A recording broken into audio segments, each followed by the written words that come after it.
בעבודה שלי בצלול נוכחתי לדעת שלמרות שאני זאת שמגינה את הים, בעצם בקרב כמעט כל התעשיות המזהמות, אם זה רשויות מזהמות, מפעלים או בקידוחים, חלק גדול מהאנשים הם אנשים הרבה יותר אוהבי ים ממני, הולכים לים הרבה יותר ממני, ועדיין איכשהו באופן פרדוקסלי הזהות שלהם עם הצרכים שלהם בעבודה ועם העבודה שלהם בכלל גורמת להם להינעל בפני הנושאים שאני מדברת עליהם של הגנת הסביבה והתייחסות אחרת אל הים.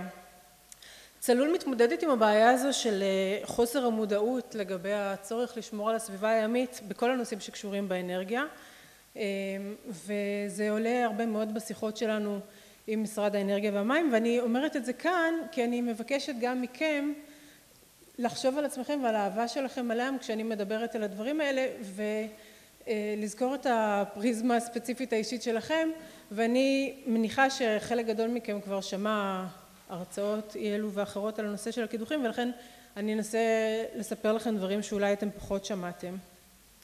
לפני הכל אני רוצה להדגיש שצלול היא לא נגד הקידוחים בים, אנחנו חיים בתוך עמנו ומבינים את הצורך האנרגטי והכלכלי של המדינה. יחד עם זאת אנחנו מאוד מאוד ביקורתיים לגבי האופן שבו המדינה, הממשלה מנהלת אותם. אתם יודעים, בחלם היה כביש, הכביש נסע מעל תהום וכל הזמן נפלו מכוניות ונפגעו אנשים. והדרך בחלם שבה התמודדו עם זה היה להקים בית חולים למטה במקום לתקן את הכביש. וגם אנחנו גילינו שורה ארוכה מאוד של ליקויים בתחום הקידוחים, שמקוצר הזמן אני אחשוף אתכם רק לחלק מהם. מטרת העל שלנו שאנחנו מכוונים עליה היא שהמדינה תאמץ דירקטיבה שאושרה ביולי האחרון באיחוד האירופי, דירקטיבה לנושא הקידוחים בים, אני אגיע לזה עוד מעט. רק לפני זה, האם אתם חשבתם פעם מה המשמעות של דליפת נפט גדולה בים? מי ייפגע מזה? מה המשמעות הכלכלית למשק ולציבור? אני אעזור לכם. מתקני ההתפלה זקוקים למים נקיים, אז זה אומר שכל הנגזרות של מחירי המים. חברת חשמל שמתקניה לאורך החופים לא תוכל לייצר חשמל. תנועת כלי השיט השונים, אם זה במסחר ואם זה לחיל הים, ייפגעו, זה אומר פגיעה בייצוא וביבוא ובביטחון המדינה. הפגיעה בחקלאות הימית היא מובנת מאליה ומעט הדגה שיש לנו תושמד. התיירות שלנו בחופים תספוג מכה קשה, וזה עוד לפני שדיברנו בכלל על שיקום של הסביבה עצמה ותשלום פיצויים למדינות מסביב אם צריך, ולפגיעה באיכות החיים של כל מי שאוהב את הים בשוטף. אז יש מספר ליקויים עליהם אנחנו שמים את הדגש שלנו. מניתי רשימה ארוכה של נפגעים, אבל אין שום מסגרת שתשפה את כל מי שאמור להיפגע. אף אחד לא ייתן להם איזשהו פיצוי על כך שיכנסו לחובות ולהוצאות כספיות כל כך גדולות, והמשמעות היא שזה יתגלגל על הציבור, ולכן אנחנו פועלים לשינוי המנגנון הביטוחי שיש היום. המנגנון היום מכסה עד פי 5 מגובה עלות הקידוחים, ובעצם אנחנו מדברים פה על כמה עשרות, אולי כמה מאות מיליוני דולרים, שום דבר שמגיע בכלל לדגדג את הצרכים האמיתיים שיווצרו.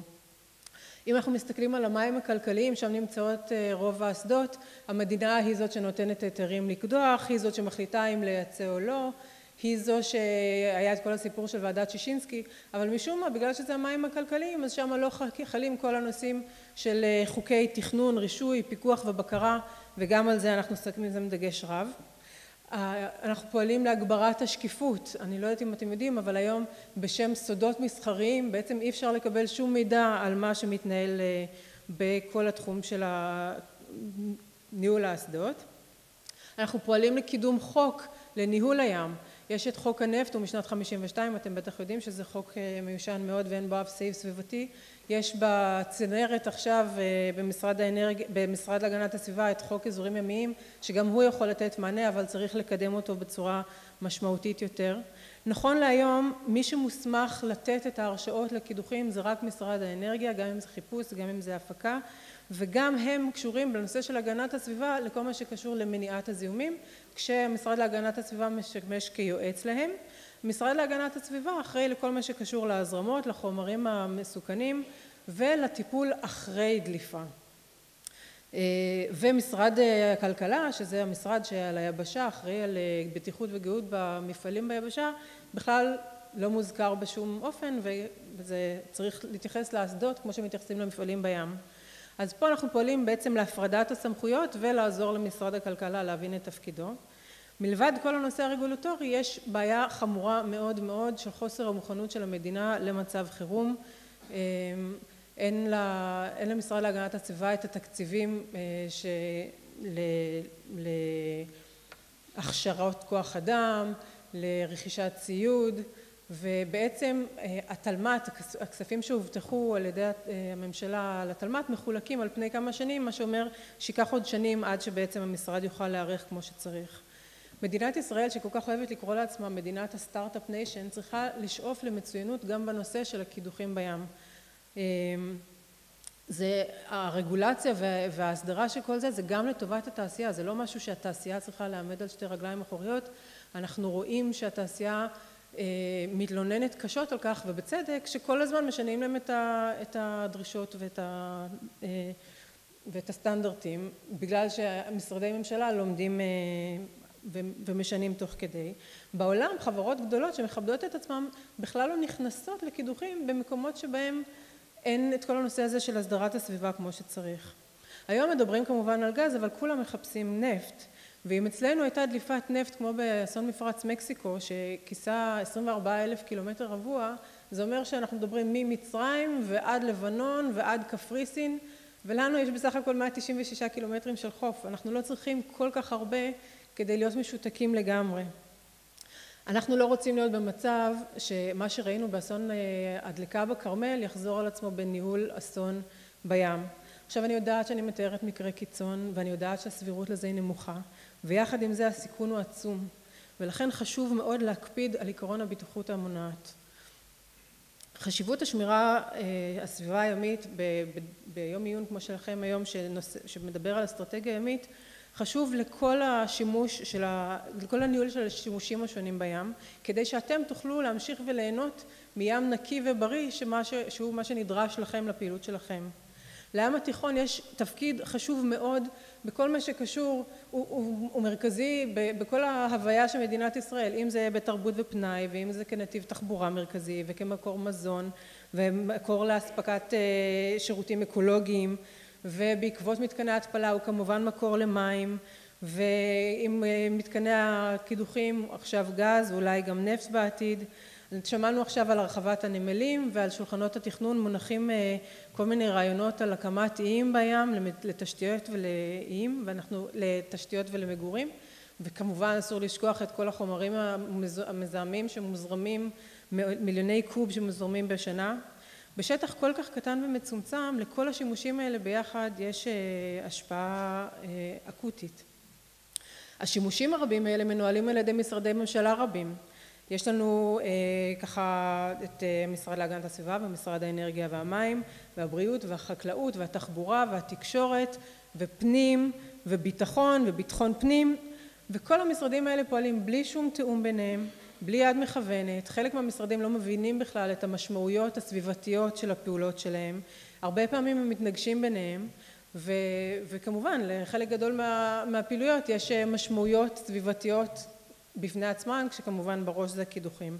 לצורך ההמחשה, אם אנחנו מסתכלים על הצוות הסביבתי שאמון על פיקוח כל נושא הקידוח בים, מדובר בסך הכל בצוות מאוד קטן שאמור לתת שירות לכל הממשלה. יש לנו 8 עובדים במשרד להגנת הסביבה, אבל בפועל הם עובדים רק 25% מהזמן שלהם על הקידוחים, כלומר 2 אנשים.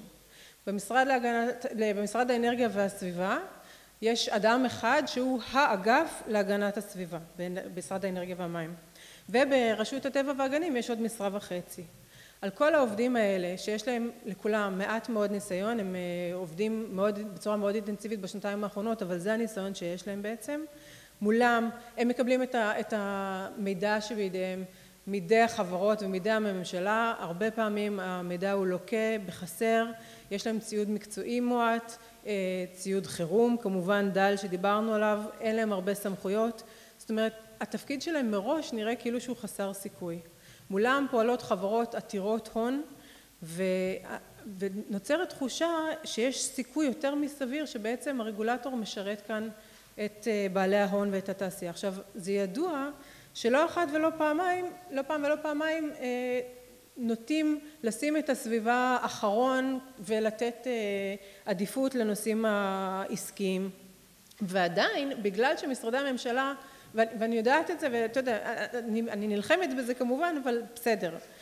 ועדיין, בגלל שהמשרדים האלה לא מדברים בינם לבין עצמם, בכל זאת, למרות שהתעשייה מקבלת את העדיפויות, עדיין יש להם תקלות שעולות להם הרבה מאוד כסף ומבזבזות זמן ומסכנות את הים. אני אתן לכם 2-3 דוגמאות. קידוח גבריאלה של חברת אדירה ניצב מול חופי הרצליה בתוך אזור שמיועד לשמורת טבע ימית. בינתיים הוא עוד לא הוצב, אבל האישור הוא לאזור של שמורת טבע ימית. קידוח שמואל לא קודם בגלל שהסתבר שהוא מתנגש בתשתיות של הכבלים של חברת פרטנר בים.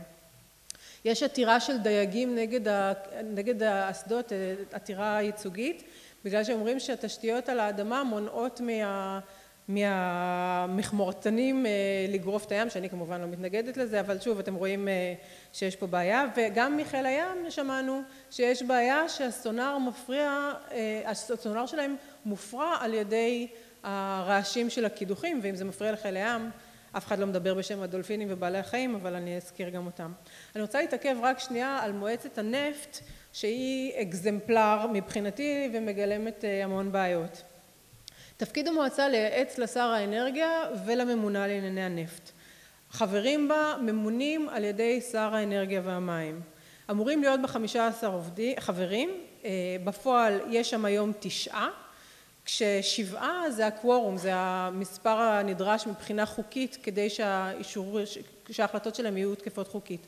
ולפעמים כשלא מגיעים אנשים, ואני אומרת לכם את זה בהן צדק, שמעתי את זה מאנשים, אם מישהו יוצא לשירותים הם עוצרים הכל כי אין להם מספיק אנשים בשביל לקבל החלטה. עכשיו, מבחינת החוק, משרד הגנת הסביבה אמורים להיות לו 2 נציגים שם. ואמיר פרץ מינה כבר די מזמן את סיני נתניהו, דוקטור סיני נתניהו שהיא המדענית הראשית של המשרד, ואת מנחם סלוצקי שהוא מנהל אגף שטחים פתוחים, אנשים מאוד מוכשרים וראויים לתפקיד הזה, אבל שר האנרגיה עדיין לא אישר את המינוי, ומצד שני הכישורים שנדרשים החברים האחרים, אם אתם מסתכלים על רשימת הכישורים הנדרשים, אין להם איזושהי ידיעה או מומחיות בביולוגיה או באקולוגיה ימית או איזשהו ניסיון סביבתי, אלא דברים סטנדרטיים כמו כלכלה, מנהל עסקים, משפטים, הדברים הרגילים. היום אחר הצהריים צפוי להתפרסם דוח מבקר המדינה, אנחנו כבר מצפים לו הרבה זמן, נתנו לו חומרים כבר מזמן, יש שם פרק גדול בנושא של כשלי השלטון, בנושא קידוחי הגז והנפט בים. אני מאוד מקווה שההצטרפות של גוף חשוב כמו מבקר המדינה יעזור לקדם ולשנות ולהביא להפנמה של בעיקר משרד האנרגיה שמחזיק אצלו את כל הקלפים. כמה נקודות מרכזיות שעולות בדוח. הוא מדבר על פעילות חלקית ולא ממצה של משרד האנרגיה שבשנים 2006 ו-2011 נתן את עיקר ההיתרים, מתוך 39 מתוך 41 ההיתרים שנתנו הם בכלל אין בהם שום דרישות להגנת הסביבה. הוא מדבר על שיתוף הפעולה המאוד בעייתי בין משרד הגנת הסביבה למשרד האנרגיה, על העובדה שעד היום משרד האנרגיה לא פרסם את ההנחיות הסביבתיות הנדרשות לקידוחים בים, למרות שהם כבר לפני שנה אמרו שתוך חודשיים זה יפורסם. הוא מזכיר גם את הנושא של הביטוח שדיברתי עליו ואת נושא חוסר המוכנות לחירום, ועוד נושא שמעניין, צריך לעניין את האקדמיה, יש שם התייחסות גם לסוגיית חוסר הידע, גם מבחינת חוסר ההיכרות עם הים, וגם הצורך בבניית תשתיות מקצועיות שיתמכו בקידוחים וגם בתעשייה ובעיקר בצד של הממשלה. השילוב של כל אלה, ואני באמת לא רוצה להיות איזה מבשרת שחורות, אבל סטטיסטית אנחנו ניצבים בפני סיטואציה שתקלה או תאונה יקרו, ואין לנו ספק שזה יקרה, והשאלה היא רק מה אנחנו נעשה, איך אנחנו נתמודד עם זה, מה יהיו האמצעים שעומדים לרשותנו. עכשיו, ישראל לא צריכה להמציא את הגלגל, אני הזכרתי את הדירקטיבה האירופית, הדירקטיבה מבחינתנו זה צריך להיות תו תקן שהמדינה תאמץ as is. היא בעצם נותנת מענה לכל מה שמבקר המדינה הציג, והיא פועלת מתוך נקודת מוצא של מניעה ולא התמודדות אחרי שזה קורה. צלול בתור שירות למחוקק. אנחנו תרגמנו עכשיו את הדירקטיבה לעברית כדי שיהיה קל על כל מי שצריך לקרוא את זה בעברית, ואנחנו מסיימים עכשיו השוואה בין מה כתוב בדירקטיבה למה ישראל דורשת, והיא באמת נוגעת לכל הנושאים האלה. היא מדברת גם על העיקרון הבטיחות המונעת שדיברתי עליו, וגם על הפרדת הרשויות, וגם על מוכנות לחירום ברמה לאומית ומפעלית, כשהאחריות היא על התעשייה. והיא מדברת שם גם בין השאר על הקמת competent authority, שזה איזשהו מנגנון שיהיה האחראי על. מי שמעוניין, אני אשמח לקחת כרטיסי ביקור ולשלוח לכם בעוד 2-3 כשנפרסם את העבודה העותק של זה. הדירקטיבה האירופית הזו היא חשובה לישראל כחברה ב-OECD. היא חשובה גם כי אנחנו רוצים לייצא את הגז ואת הנפט שלנו, בתקווה שתהיה גם שיהיה נפט לאירופה. עכשיו, דווקא המכה הקשה הזו שנחתה על שמן השבוע, יכולה להיות הזדמנות, חלון הזדמנויות לממשלה. כי אנחנו כבר לא נמצאים בפני הלחץ האנרגטי המאוד דחוף הזה של חייבים עכשיו כי לא יהיה לנו חשמל. וזה הזמן לעצור את הקידוחים אחר נפט ולסדר את כל הנושא הזה, כי דליפת נפט היא לא כמו דליפת גז כמובן. אז רק למנות ממש בקצרה כסיכום את הדברים שמדינת ישראל צריכה לעשות כדי שתנהל בצורה אחראית את הנושא של הקידוחים. שוב, זה יכול להישמע נורא מרתיע, וכבר אמרו לי בחברת חשמל, את חושבת שזה ממש בסדר, אבל זה עולה לנו הרבה כסף. אני חושבת שיעלה הרבה יותר כסף, שוב, לספוג את ההפסדים במידה ולא עובדים, וצריך להסתכל על התמונה במלואה. ולכן על המדינה לקבוע יעדים אסטרטגיים ויעדי מדיניות שמתחשבים בכושר הנשיאה של הים לכל השימושים השונים שמניתי. עליה לחוקק חוק ים, זה דבר מקובל במדינות רבות בעולם, בארצות הברית, אוסטרליה, נורווגיה, כל אלה שאנחנו מתיימרים להיות כמוהם. צריך להקים את הגוף הזה שינהל את הים, צריך לאמץ את הדירקטיבה האירופית, וחייבים לשים את מירב המשאבים על זירוז התלמ"ת. כי התלמ"ת הזה, הממשלה אישרה את התלמ"ת ב-2008, אבל רק ב-2012 אישרה העברת תקציבים, ועכשיו חילקו להם את זה על פני שנים, ובינתיים משרד להגנת הסביבה קיבל עד היום רק תשלום ראשון, ובקצב שדברים קורים זה אומר שיש עוד שנים עד שמדינה בעצם תהיה מוכנה בפועל למקרה של זיהום. אז אני קוראת לכם פה, לכולכם, כל אחד מכם יש לכם איזה שהם ממשקים מול משרד האנרגיה, מול משרד להגנת הסביבה, מול משרדי ממשלה אחרים. אתם צריכים לעזור לנו לדרוש את התיקון כדי שהנושא הזה ינוהל בצורה הראויה, שאנחנו נוכל להתגאות בתעשייה של קידוחי גז ונפט בעולם שהיא מובילה גם בשמירת הסביבה. תודה רבה.